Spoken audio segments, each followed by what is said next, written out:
महाराष्ट्र शासनाच्या राज्याच्या राजकारणात नेहमी अशा अनेक घडामोडी घडत असतात आणि काही गोष्टी वैशिष्ट्यपूर्ण म्हणून लोकांच्या नजरेत येतात.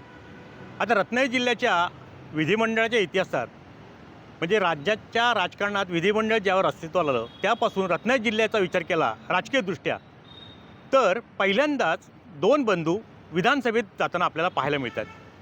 त्या दोन बंधूंपैकी एक आहेत रत्नागिरीचे माजी मंत्री पालकमंत्री उदयजी सामंत आणि त्यांचे बंधू भैया सामंत. तर लांजा राजापूरहून भैया सामंत पहिल्यांदा निवडून गेलेत, तर उदय सामंत रत्नागिरी संगमेश्वरहून पाचव्यांदा निवडून गेलेत. त्यामुळे दोन बंधू एकत्रपणे एका विधिमंडळात जाण्याचा हा राज्याच्या दृष्टीने विचार केला आणि रत्नागिरी जिल्ह्याच्या राजकीयचा विचार करता हे पहिल्यांदाच घडतं आहे.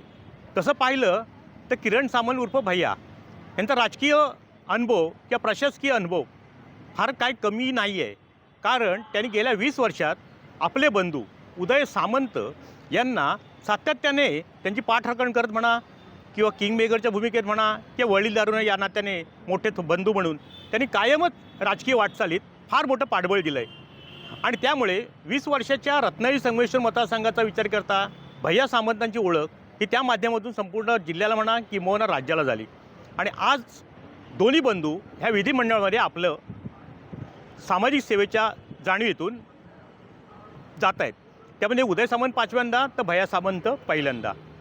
आता विचार केला तर रत्नागिरी जिल्ह्याच्या इतिहासात राजकीयदृष्ट्या हे पहिलंच उदाहरण आहे. आणि भैया सामंतांचा विचार केला तर भैया सामंतांनी आजपर्यंत सामाजिक काम असेल, शैक्षणिक असेल, धार्मिक असेल याच्यात ते नेहमीच अग्रेसर राहिलेले आहेत. आणि आता खऱ्या अर्थाने लांजा राजापूर असेल किंवा संगमेश्वर रत्नागिरी म्हणजे जवळजवळ दक्षिणेतला रत्नागिरी जिल्ह्याचा विचार केला जवळपास निम्मा भाग. आणि ह्या निम्म्या दोन भावांमध्ये आता हे राजकीयदृष्ट्या हे दोघेही ह्या विधानसभेत जात आहेत. त्यामुळे विकासाच्या बाबतीत असेल किंवा जिल्ह्याच्या कुठल्याही जडघडणीत असेल किंवा राजकीयदृष्ट्या असेल, शैक्षणिक असेल, या दोन भावांची भूमिका ह्या जिल्ह्याच्या राजकारणात अत्यंत महत्त्वाची ठरणार आहे.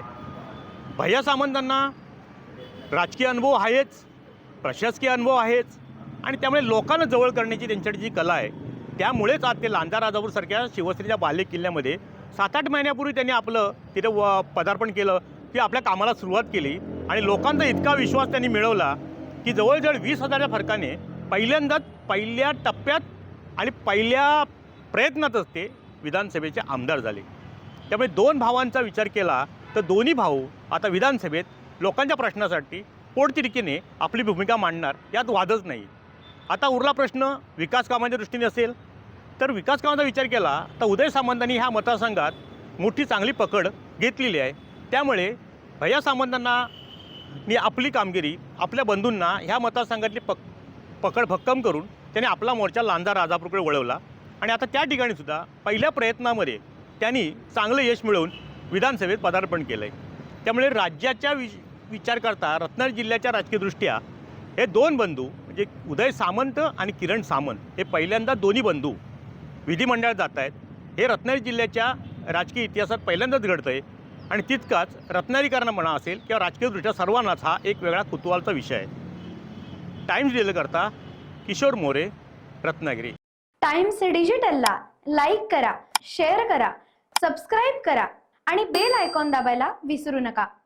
Times digital.